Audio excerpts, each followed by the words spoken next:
What's going on, guys? It's been a while since I posted, but right now I'm in my Infiniti 2010 G37 all-wheel drive, and today, as the title says, we'll be doing a 175,000 mile review update and just all the parts that have failed, you know, maintenance wise, inconveniences, and you know, just my overall experience on the vehicle for 175,000 miles.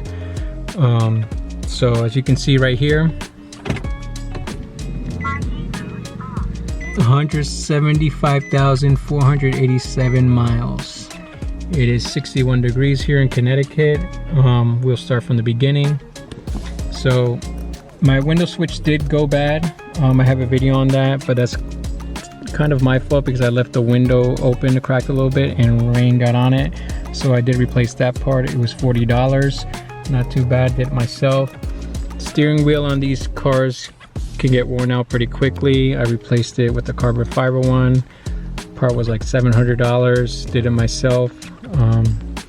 Other than that, that's pretty much for the inside. Let's move on to the outside.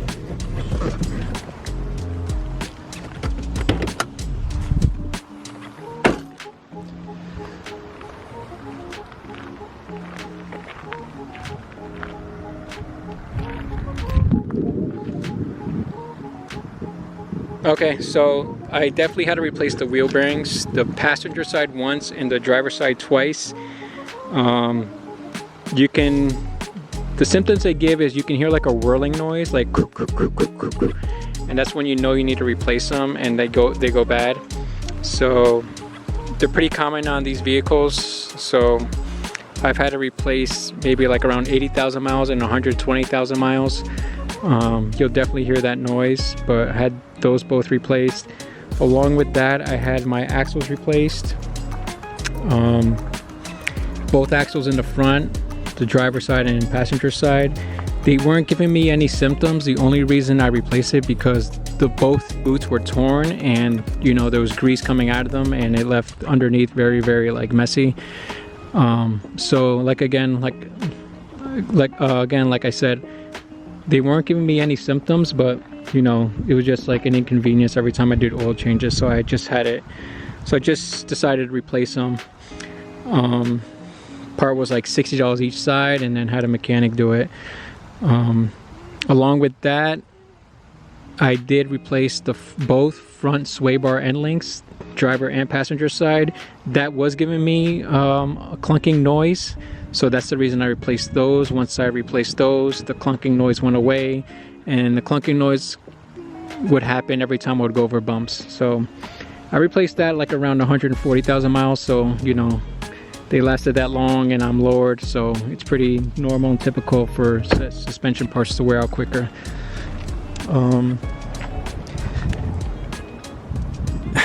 That's it for the suspension, really.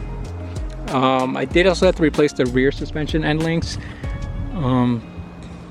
So that's the same thing as the front, but I only upgraded them because of I have a thicker sway bar.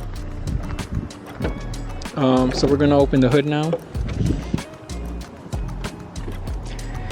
Okay, let's start from the biggest job that we've had so far. At about 90,000 miles, I had to do the water pump, and the water pump was around,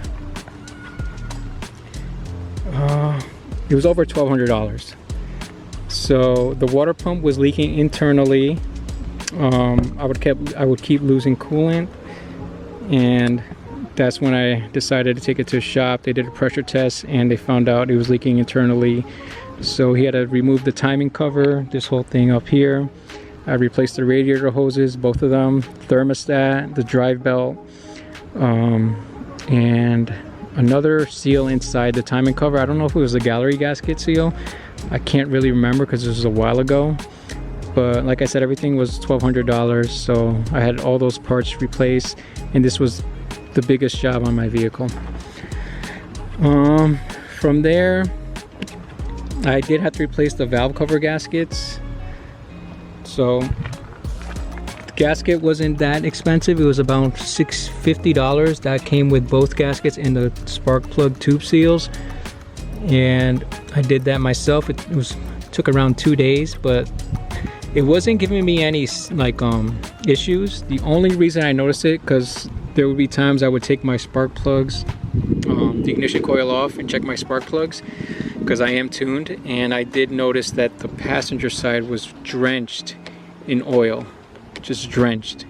So that's when I decided to replace them, and when I removed it, the spark plug tube seal, it was ripped. So that was definitely an obvious observation I made when I removed it.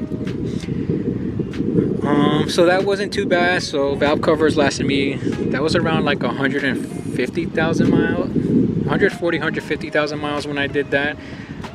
So it lasted me that long. Other than that, I've had like miscellaneous coolant like failures, like coolant hose failures, heater hose failures. First one would be over here. That hose, which is very common on these vehicles, you can see a whole bunch of videos on it. That went out on me around, I want to say 110,000 miles, and it would just start, you can smell it because it's kind of near the firewall. And when I went to go check it, the plastic that you can see there was broken. Very common, there's a lot of videos on it. I only replaced it once, so the other one held up pretty fine. From there, there's other coolant issues I've had, coolant hoses. That one right there that I've had to replace, and there's actually another one. I don't know if you can see it, but there is another one down there that I had to replace, and it was leaking as well. The reason I found it is because I put a dye in my coolant. I ran it, and it would show with the ultraviolet light. With the fluorescent ultraviolet light, I was able to see where the leak was coming from. So without having to do a pressure test and all that stuff. So I replaced both those hoses, and from there I was good. So I had 2 hoses here, coolant hose there, and those were just the issues I had with my vehicle. Other than that, this vehicle is very, very, very reliable. Can't really complain. It's been the most reliable vehicle I've had. Change the oil every 5,000 miles with synthetic oil. As you can see, I have cold air intakes. It's been very, very reliable. So any questions you guys have, let me know. Let me start it up for you guys. Hold on.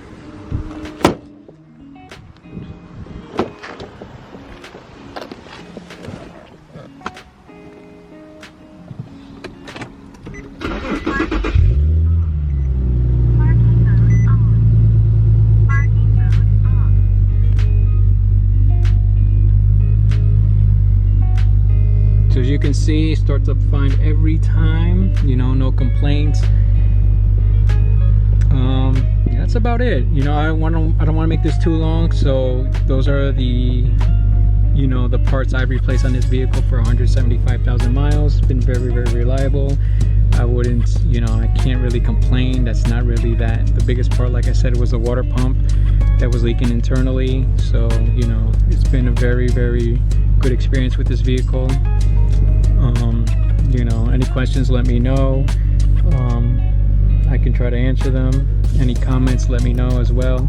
But I feel like this vehicle can go even more, a lot more miles, probably over 200,000 miles on the original engine and transmission, which is still on. I don't know if I said that before, but yeah, it has the original engine, transmission, original alternator, and original starter still on the vehicle, which just surprises me a lot, because I've seen vehicles, starters go out like at 60,000 miles, 80,000 miles. Hondas and Acuras, Toyotas, they would go out like at 80, 90,000 miles. Because I've worked on my friends, cousins, and family members' cars, and they have a lot of Honda and Acuras, and I've seen them go out. I've had to replace starters on those vehicles, and they would go out at 120. And my vehicle's still going on 175, knock on wood. That's pretty much about it. Any questions, like I said, let me know.